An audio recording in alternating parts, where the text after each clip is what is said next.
اعوذ باللہ من الشیطان الرجیم، بسم اللہ الرحمن الرحیم۔ نہج البلاغہ، خطبہ نمبر 170۔ تمام حمد اس اللہ کے لیے ہے جس سے ایک آسمان دوسرے آسمان کو اور ایک زمین دوسری زمین کو نہیں چھپاتی۔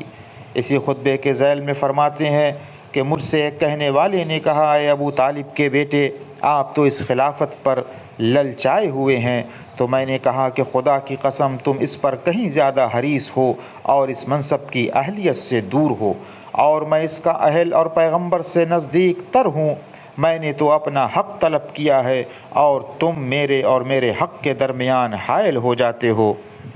اور جب اسے حاصل کرنا چاہتا ہوں تو تم میرا رخ موڑ دیتے ہو۔ چنانچہ جب بھری محفل میں میں نے اس دلیل سے اس کے کان کے پردوں کو کھٹکھٹایا تو چوکنا ہوا اور اس طرح مبہوت ہو کر رہ گیا کہ اسے کوئی جواب نہ سوچتا تھا۔ خدایا، میں قریش اور ان کے مددگاروں کے خلاف تجھ سے مدد چاہتا ہوں، کیونکہ انہوں نے قطع رحمی کی اور میرے مرتبے کو بلندی کو پست سمجھا، اور اس خلافت پر کہ جو میرے لیے مخصوص تھی ٹکرانے کے لیے اتحاد کر لیا۔ پھر کہتے یہ ہیں کہ حق تو یہی ہے کہ آپ اسے لیں، اور یہ بھی حق ہے کہ آپ اس سے دستبردار ہو جائیں۔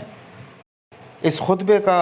یہ جز اصحاب جمل کے متعلق ہے کہ اس میں امیر کائنات فرماتے ہیں کہ وہ لوگ مکے سے بصرہ کا رخ کیے ہوئے اس طرح نکلے کہ نبی کریم کی حرمت و ناموس کو یوں کھینچتے پھرتے تھے جس طرح کسی کنیز کو فروخت کے لیے شہر بشہر پھرایا جاتا ہے۔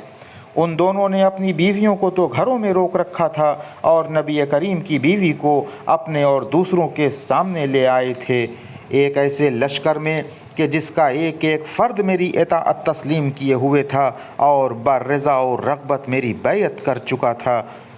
یہ لوگ بصرہ میں میرے مقرر کردہ عامل اور مسلمانوں کے بیت المال کے خزینے داروں اور وہاں کے دوسرے باشندوں تک پہنچ گئے، اور کچھ لوگوں کو قید کے اندر مار مار کے اور کچھ لوگوں کو حیلہ اور مکر سے شہید کیا۔ خدا کی قسم، اگر وہ مسلمانوں میں سے صرف ایک ناکردہ گناہ مسلمان کو